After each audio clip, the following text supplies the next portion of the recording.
The next story is called Butterbean's Cafe, The Fairy First Day. Rhyme. Butterbean was flying through the town of Puddlebrook. Her two best friends, Poppy and Dazzle, and her little sister, Cricket, tried to keep up.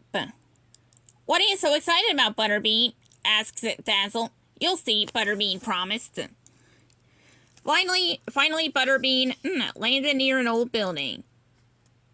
"Ta-da!" she announced. "This is our new cafe." "It doesn't look very new," Papa said skeptically, eyeing the boarded-up building. "It will be when we fix it up," Butterbean replied.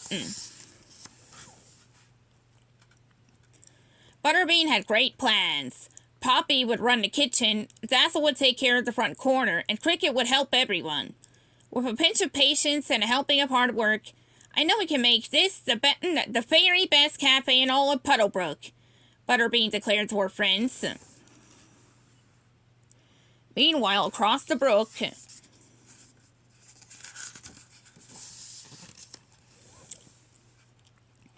there was another cafe, Marmalady's Cafe. It was run by Miss Marmalady and her assistants, Spork and Spatch. Miss Marmalady served only one thing, marmaloaf. It was green, gloppy, smelly, and not very appetizing, but hers was the only cafe in town. And that was just the way she liked it. Miss Marmalady didn't know that the fairy friends were getting Butterbean's Cafe ready for its grand opening. One day while working in the old building, Cricket discovered a mysterious box.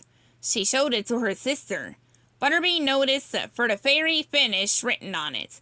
When she read the words aloud, sparkles began to dance around the box. The top opened and a magical whisk floated out.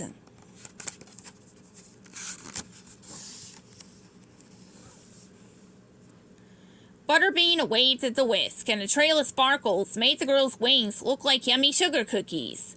The whisk also exchanged Poppy's spoon for a magical one, gave Dazzle a magical stylus, and made Cricket a special icing bag.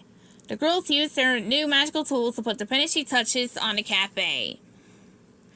Just then, the front door opened, and a boy on a skateboard stepped in.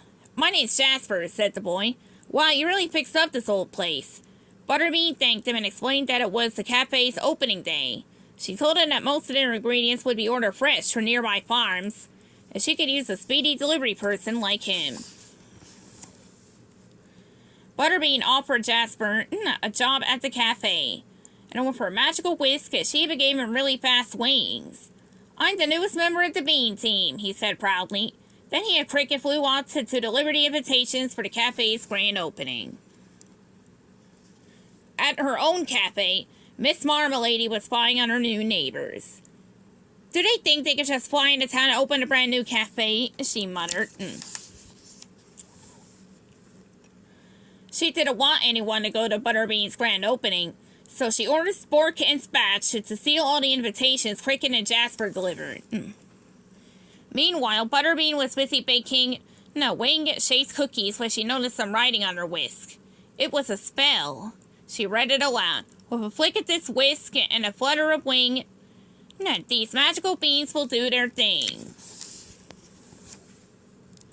Suddenly, colorful beans magically filled the box. There was a sparkle bean, a swirly bean, and even a flutter bean.